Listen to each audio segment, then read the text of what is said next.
Gentlemen and female gentlemen, we're back with some more South Park. All right, I'm excited to see what we got. Mixed reviews. I got a lot of people saying it was mid. I got a lot of people saying it was good. If it's more Trump slop, I'm gonna admit it's getting old. I'm gonna admit it sounds boring a little bit. Not even gonna lie. So log in, boys and girl. Oh, decoy voice joined. South Park Labubu. I don't know what the fuck Labubu is, but let's see what we got. All right. Labubus. Love the blue one. They're everywhere. All right. I can't escape them. Right. No, leave me alone. The good news is, if it's about Labubus, then it might not be about Trump having sex with Satan, which would be different. Please just leave me alone. Leave me alone. Oh, what a terrible nightmare. It feels like I can't escape those things. Oh, look at that. They just dropped a teaser for the new South Park episode. Thank God. Something to finally take my mind off weird dolls. Wait, no, leave me alone. Please, just leave me alone, leave me alone. So the new episode of South Park I'm not gonna lie, if it's not good, I'm gonna call South Park slop, because this is like such a nothing burger trend. This is like less than fidget spinners. It's like such a nothing. Now, and honestly, when I saw the teaser, I could not contain my excitement. We were gonna get a whole episode all about Labubus, the hit new collectible that women all across the nation are dying to get their hands on. Dude, I'm telling you, man, women have ruined the economy forever. Forever. But of course, I'm not. Dude, #1 New York Times bestseller, Morning Glory Milking Farm, where a loving woman gets into a relationship with a minotaur who she milks for a living. Feminism is good, is what I'm trying to say. Feminism has helped society. Not like all the other guys. I love Labubus. I keep them all over my bag I bring to my local matcha shop where I study feminist literature and listen to Claro. I'm also 6'3", by the way. I mean, you know me. I also listen to feminist literature. It's pretty great. It's about minotaurs and having relationships with Gen Z women that are trying to cause a Marxist revolution. Pilates, sipping Labubu Dubai chocolate matcha latte with AirPods in, bumping the Milk Boys. I also pay $40 for a fucking coffee in Starbucks and complain about rent. Netanyahu podcast. Hell yeah, dude. McDonald's? That's your worst take, I think. Where am I? What happened? Dude, you had another performative male consumerist episode. Oh, really? Again? Damn, I really need to get off TikTok. You know, I'm not gonna lie, I wrote this script at like 3:30 in the morning, and it all made a lot more sense when I was writing it. I have no clue what any of this means. I am so sorry. Let's get back to talking about this new episode of South Park. In all seriousness, it was South Park woke? Pretty solid episode. They went after all sorts of things, tariffs, Christianity, Of course, it's another Trump episode. Dude, come on, guys. Please don't make it a whole season about Trump. Dude, it's getting boring. It's getting boring. Satanic rituals, Labubus, Fox News, the president, and of course, Satan Mpreg, which was Is that Jesus holding a... Okay. Definitely a bold choice, but I respect it. Overall, this episode had plenty of funny moments and scathing commentary, and I really enjoyed it. I wouldn't say it's the best of the season, but it's definitely a step up from the previous episode in my opinion. So now, let's get to talking about Jesus being a school counselor, Satan being pregnant, and of course, the Labubu addiction sweeping the nation. Speaking of bad habits, I personally have quite a few of them, and I have a This video sponsored by Foom? tendency to mindlessly start reaching for them whenever I'm stressed or bored, but that's not a problem for me anymore thanks to today's sponsor, Fume. I saw it coming from a mile away! You Labubu sucking. The episode opens with two girls discussing their new Labubus in the hall. Cartman and they cost like $40 each. Quickly takes notice and lets everyone know it's about to go down. When one of the girls accuses the other of potentially having a bootleg Labubu, things escalate very quickly and they start throwing hands. Kill each other, bootleg Labubu. In fact, the blonde girl, whose name is Betsy, is actually voiced by Trey Parker's 12-year-old daughter, Betty, and I have to imagine that your dad asking you to say this kind of stuff has to be the most fun a 12-year-old could possibly have. True. I think it's probably yours, you fat bitch. Suck it. Yeah! That's crazy. So the girls get sent to the counselor, who is Jesus, after Mr. Mackey went to work for They replaced the school counselor with Jesus. Based! ICE. He's pretty confused by Bro's gonna teach you how greed is a sin, probably. all of this, and he asks the same question that I'm sure much of my older audience is asking right now. What is a Labubu? Yeah, So if you don't know, all I know about Labubus are they're collectibles that women like for some reason because it's a status symbol. And women don't actually collect things because they think they are inherently cool. They collect them because other people will be jealous that you have them. There is a very big difference between men's collectibles and women's collectibles. I'll show you. Let me take you down this rabbit hole where I teach you all the things you need to know. Sit on Papa Nux's lap while I explain this to you. All right, don't worry. I got this. These are Labubus. All right, these are Labubus. Women love them because they're expensive, and other women will be jealous if you have them. All right, now bootleg Labubus, which are exactly the same and have the exact same function, they do not work because they will not make the other bitches jealous of your Labubus.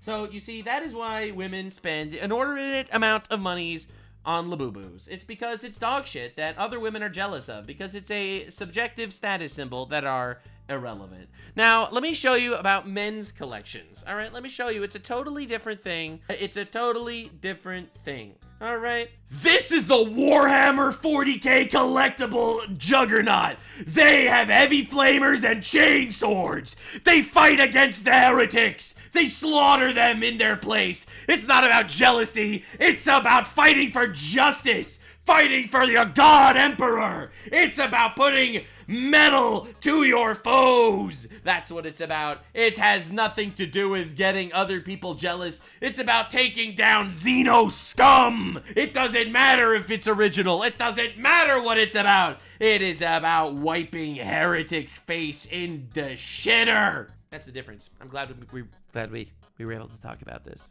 Oh, Labubus are these little monster doll things from Hong Kong which have absolutely exploded in popularity in recent times. Their whole gimmick is that you buy a box and you don't know what kind you're gonna get. Their gimmick is that they're expensive and other women are jealous that you got this one and they don't have it. Until you open it, with some Labubus being much rarer than others. The rarest, most coveted ones have sold for upwards of tens of thousands of dollars. Let me show you something. So, as you can see, this is a group of adults that have Labubus. You could tell because this is a woman that wants to get expensive Labubus that she could make other women jealous that she has these Labubus. And this is a man that's buying Labubus, hopefully to get a rare one so that maybe he'll have a shot at sleeping with this woman. This is my Nux armchair analysis, and I hope you enjoyed. Labubus being much rarer than others. The rarest, most coveted ones have sold for upwards of tens of thousands of dollars. Essentially, they're just crazy. Collectible accessories that you... It's gotcha, but with less titties. Get by gambling and flex on your friends with. Now, this is the part where the cynical side of me wants to talk about how this is so dumb and I just don't understand it, but given my past addiction to opening Counter-Strike cases... Yeah, that's painful. I'm not gonna lie, I totally understand it. So Jesus decides the best way to prevent any more fights is to just confiscate the dolls for the rest of the day. Meanwhile, Butters is on the playground with Scott Malkinson and Dougie when Red comes up and asks him nervously if he wants to come to her birthday party. He's absolutely shocked that she would ask him to come, but he agrees to come, and she sends him her birthday wish list, which is less of a list and more of just a single item, a Labubu. That's it, baby. That's it, baby. I would love it if you could come to my birthday party. What I want for my birthday is a Labubu. And it's like, literally, fuck that shit, dude. Yeah, of course, obviously, because they don't care about you. They only are using you. They are using the men for their simpability. Of course, to us, it's immediately clear that Red is trying to manipulate Butters into buying her the Labubu by making him think that she's interested in him romantically, which reminded me why is this so real? Why is this literally so fucking real? Literal emotional manipulation to control the man's emotions so he could pay for her fucking lunch. This is like saying, oh man, I would love to go on a vacation with you, and you're like so excited, but really she just wants you to pay for her vacation. Oh, I would love to go to this expensive restaurant with you, but she doesn't give a shit about you. She just wants an expensive restaurant, bro. She wants a selfie. What she wants is this. She doesn't even care about the food. She doesn't even care about the vacation. She just wants the selfie on the vacation to get her friends jealous that she was there. You're probably jealous of me because of my deep understanding of psychology and the human mind. A lot of the Raisins episode from back in season 7. But of course, Butters is just as clueless as usual. I think on Saturday I'm gonna find out if red-haired girls have a red bush. Now, what I found very funny about this line dude. in particular is that it reestablishes a character trait in Butters that we haven't seen since season 14, and that's that he is canonically obsessed with bushes. I've never seen that part of a lady. Do they all got a hedge like that? I don't Oh my, how is that actually, like that's an actual canon character trait? That's crazy. know if they just wanted to make this joke and the fact that it was Butters was just a coincidence, but I like to think it was intentional and I really appreciate it. That's for sure So Butters goes to visit the Asian pop-up shop, which is just City Walk converted into an Asian pop-up shop. And when Butters mentions this, Liu Kim explains what has changed. Didn't you hear the news? Walkie's dead. I thought this was a funny callback Ah, cute. to one of the major through lines of the season, that woke is officially dead, which is what Cartman was complaining about back in the first episode. So Butters tries to buy the specific Labubu that Red wants, but Liu Kim explains the whole mystery box thing that I explained a second ago. So Butters is forced to buy a mystery box, which is significantly more expensive because of the tariffs in place, which Liu Kim explains the economics of to Butter. Oh my fucking god. Like, dude, really? Trumponomics on Labubus? Yeah, you gotta pay tariff. You think I pay tariff? No, you pay tariff. Using Labubus to comment on how tariffs push the expenses to the customer rather than the company was a pretty clever way to make the point, but what I really liked about this scene was... I think it's a little bit on the nose and not super relevant, but alright.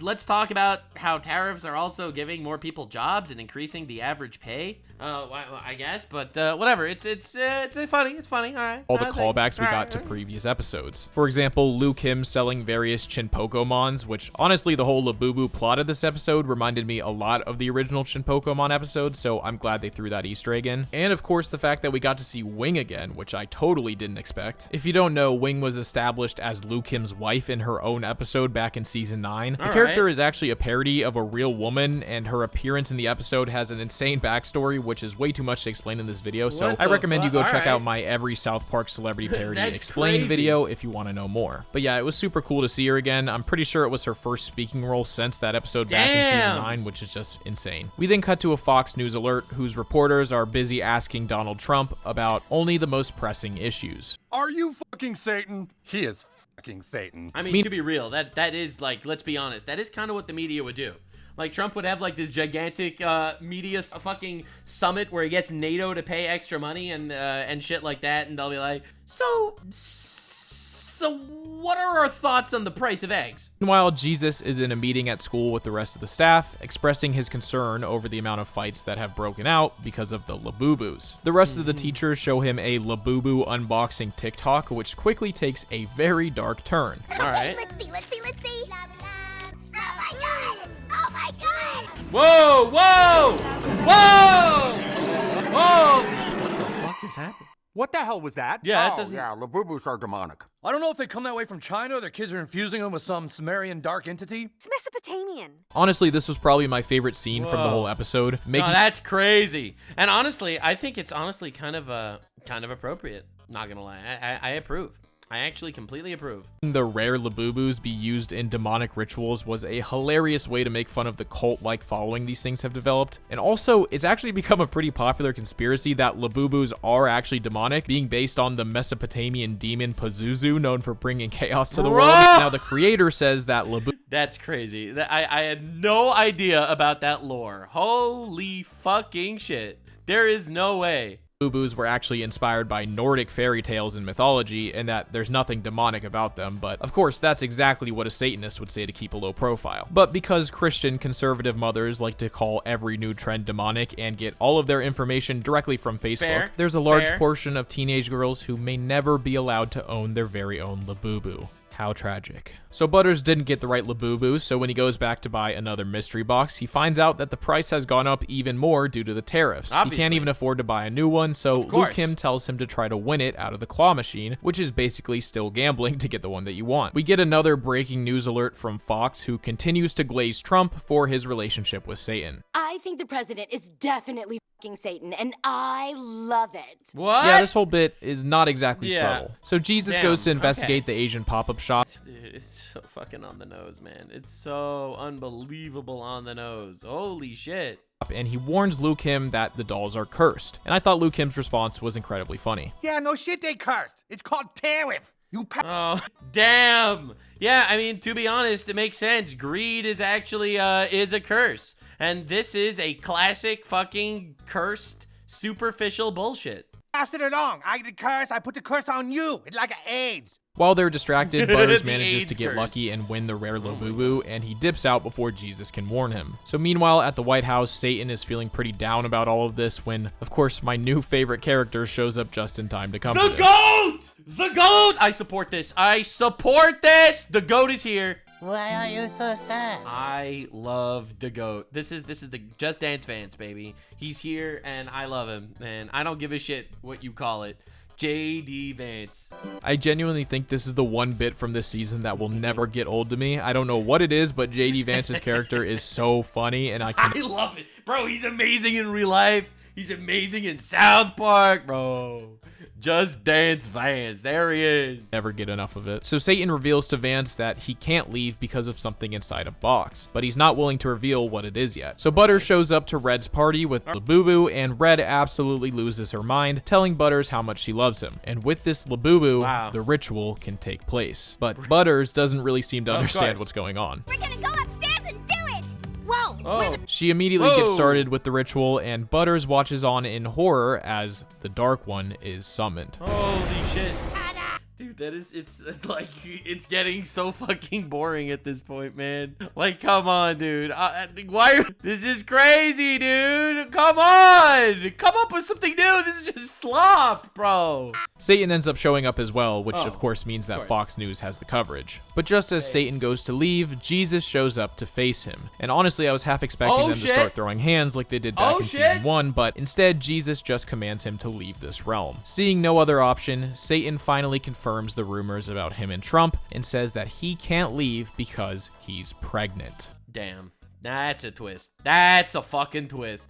Okay. Fox News then calls on to their resident scientist to confirm that this is indeed possible. The term is butt baby.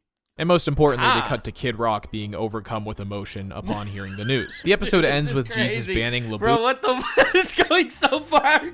It's crazy. Bro, I'll be real here. Like, this is Trump derangement syndrome, but they took it to, like, a level, like, even further beyond. Labubu's and TikTok from school, and Butters and Red both get 3 weeks detention. So now let's talk about what I liked about this episode and what all of this could mean moving forward. All right. Sit down. So without a doubt, my favorite part of this episode was definitely the satanic rituals being done with Labubu. I'm a master. I mean, in my opinion, I do think that there is a satanic aspect to, like, this overly materialistic worldview that so much of modern society works on. I do think that's good. Sucker for when a comedy will suddenly introduce elements of horror into a story, which is probably why I love Woodland Critter Christmas so much, and I think here it was done super well. The initial scene of the ritual was genuinely creepy, and it made for one of the funniest moments from this episode, in my opinion. I also think it's interesting how the girls just kind of go along with the satanic rituals, seemingly without any purpose besides making a TikTok. Like, none of them ever explain why they're actually— Dude, literally! It's all for clout. These are jealous bitches. It's all for clout. I think that's so on the nose. Actually doing the ritual. They're essentially driven into literal Satanism exclusively for TikTok clout, which is sadly not too far off from reality. I also really liked that Liu Kim played such a large role in this episode. He's always funny, and he ended up being a pretty appropriate choice to play the role of the company passing the tariff expenses off to the customer, considering his long history of bizarre business ventures. It was also nice to have Jesus play a leading role in an episode again. It's been a very long time since he's truly been one of the main focuses of an episode, and I thought he worked really well here, essentially playing the straight man to contrast just how absurd all of the Labubu demon worship stuff was. He had some pretty funny moments, and the parallels with this episode and season 1's Damien were definitely not lost on me. You know, Satan having a child and having an epic showdown with Jesus, I thought that was pretty cool. I thought Butters was also pretty great in this episode. Like I mentioned earlier, I love the random— I love the whole Butters being, like, completely naive about it. Like, he actually thinks that there's something happening, right? He actually thinks that, you know, he's getting lucky, as it were. Callback to his bush obsession, and I really enjoyed the similarities that this episode had with raisins. Although one thing that is kind of different is that it seems like Red might actually like Butters, at least a little bit, but I mean, who knows? It definitely was set up to make it seem like she was just using him. And I didn't mention it earlier, but at the end of the episode when Jesus is talking to Butters and Red, Butters says this. Yeah, I'm not having sex for a long time. The reason I didn't mention it earlier is because I really didn't understand— Oh my god, Butters thinks sex is satanic rituals. Oh my god. And that line, like, you didn't even have sex, why would you say that? But literally as I'm writing the script, I just realized that Butters still thinks they did have sex, and that the— Yes! Exactly! Bro is such a simp. That's what he believes. Nah, that's cinema. That's cinema, dude. The whole satanic ritual thing is just how you have sex. And now that I understand that, that is actually a pretty hilarious line. Satan also played a big role in the episode, and for me personally, it will always be funny to have the devil play the role of a soft, sensitive, dejected lover trying to navigate a toxic relationship. That's a huge part of what made the South Park movie so great, and it's great here as well. And like I mentioned, man, I'm waiting to see like what the actual conclusion here is, you know, because I know there's gonna be a fucking twist. It has to be. It can't just be like this boring, basic, generic slop, right? Please. The JD Vance scene was so funny to me. I know it's so... Dude, I love him. He's amazing. Stupid, he just looks funny, but it's that combined with his voice and the things he says. I don't know, dude. It's the funniest shit ever to me, and I don't know why. Now, having Satan be pregnant with Trump's baby definitely feels like it's setting up to be a large part of the rest of the season, and I'm pretty interested to see where they go with it. I wonder if they're gonna bring back Damien, since he was shown to be Satan's son back in season 1, and I think it would be pretty cool to see him again. And if you know anything about the modern South Park fandom, particularly the younger crowd, if they brought back Damien on top of the Mpreg stuff, certain subsets of the fandom will never shut up about it. Now, in terms of stuff I didn't like as much about this episode, the first thing you're probably expecting is the Fox Trump stuff. Now, I will say I didn't dislike this part of the episode. For me, personally, it's getting a little contrived. I really wish they had something to say. Like, for me, the original Trump episode where they were making fun of Trump constantly, they were saying that, I can't believe Trump is doing this. I can't believe it. This is crazy. Unbelievable. Trump is a small penis. You know, they were making fun of him. All right, sure, whatever. The second episode, they did it again. The third episode, they did it again. Here we're on the fourth episode. They're still basically talking about, or is this, I can't even keep track. They're still talking about the basic generic Trump ad. Trump is having sex with Satan. Like, I really wish that there was some extra level of comedy here. Like, something more. Like, if the baby ends up getting born and it's like Netanyahu or something, or is it Kamala Harris pops out? I don't know. I feel like that they could turn this into something more. All right, they could. As it is, it's just a little generic. I found it mildly amusing. There just wasn't a lot of substance to it. For the most part, it was just the same gag of Fox fanboying over the fact that Trump is fucking Satan. The joke, of course, being that not only is he fucking Satan, but he's also fucking Satan. It seems like Matt and Trey are really into the play jokes this season, and I don't mind them personally. It wasn't annoying or anything. It was just forgettable for the most part. But I actually think that almost played in its favor. In the last couple of episodes, it felt like the Trump stuff can sort of derail the main plot, but here I felt like it was just sort of there as a bit of filler to add on top of the main plot, which sounds like a bad thing, but in my opinion, I liked it better this way than when the Trump stuff just completely dominates like it has recently. Yeah, and my last major... When Trump is a B plot, it makes it a lot more tolerable, for sure. For sure. For real. Completely true. Complaint about this episode has to be, once again, the lack of the boys. I mean, I've said it in my last two videos. It just continues. There hasn't been a single episode that's just like a generic adventure with the boys. To apply. I would love nothing more than a plot focused around the main boys. Now, don't get me wrong. This was still a Satan baby. It could be anybody. It could be Putin. It could be Zelensky. It could be really funny. All right, it could be really funny. Marco Rubio or something. Nah, that would be boring. No, but like they could do something funny. They really can. Solid episode all around, but like I've said, the boys are the core of this show.